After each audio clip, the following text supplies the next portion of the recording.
Hi hello అందరికీ once again welcome back to our channel super fast news. AP రాష్ట్ర ప్రజలకు భారీ శుభవార్త.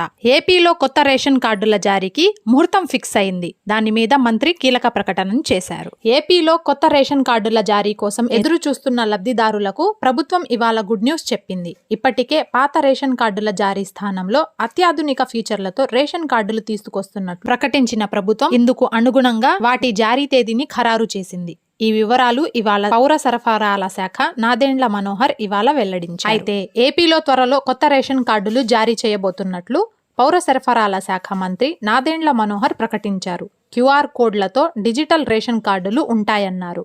ఆగస్టు 25 నుంచి వారం రోజుల పాటు కొత్త రేషన్ కార్డులు ఇస్తామన్నారు. కొత్త రేషన్ కార్డులపై రాజకీయ నేతల ఫోటోలు ఉండవని ఆయన తెలిపారు. డెబిట్ కార్డుల తరహాలో కొత్త రేషన్ కార్డులు ఉంటాయని మంత్రి మనోహర్ వెల్లడించారు. డైనమిక్ కీ రిజిస్టర్ తో అనుసంధానిస్తామన్నారు.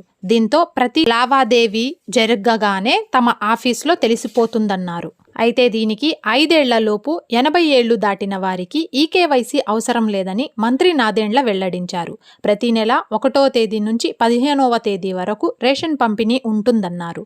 అలాగే 25వ తేదీ నుంచి 30వ తేదీ వరకు వృద్ధులకు రేషన్ డోర్ డెలివరీ చేస్తామని మంత్రి నాదెండ్ల మనోహర్ తెలిపారు. రేషన్ కార్డుల కోసం 16 లక్షలకు పైగా దరఖాస్తులు వచ్చాయని, ఇందులో 15.32 లక్షల దరఖాస్తుల్ని ఆమోదించినట్లు మంత్రి తెలిపారు. 9.87 లక్షల మందికి కొత్తగా పేర్లు నమోదు చేసుకునేందుకు అవకాశం కల్పించామన్నారు. దీంతో కలిపి 1,45,00,000కు చేరుకుందన్నారు. సభ్యులతో కలిపి 4 కోట్లు దాటి ఉన్నట్లు మంత్రి తెలిపారు. అయితే రేషన్ కార్డులో ఎప్పటికప్పుడు మార్పులు చేసుకునే విధంగా రాష్ట్రంలో ఈకేవైసీ వ్యవస్థ అమలు చేస్తున్నట్లు మంత్రి తెలిపారు. 11,47,000 మందికి ఈకేవైసీ అవసరం లేదని గుర్తించామన్నారు. రేషన్ కార్డుల్లో మార్పులు చేర్పుల విషయంలో ఎక్కడా రాజీ పడలేదని ఆయన తెలిపారు. అలాగే మరోవైపు ఎన్టీఆర్ కృష్ణా జిల్లాల్లో 4,200 మంది పైలట్ ప్రాజెక్టులో భాగంగా గ్యాస్ సిలిండర్ డబ్బుల్ని డిజిటల్ వ్యాలెట్లోకి జమ చేస్తున్నట్లు తెలిపారు.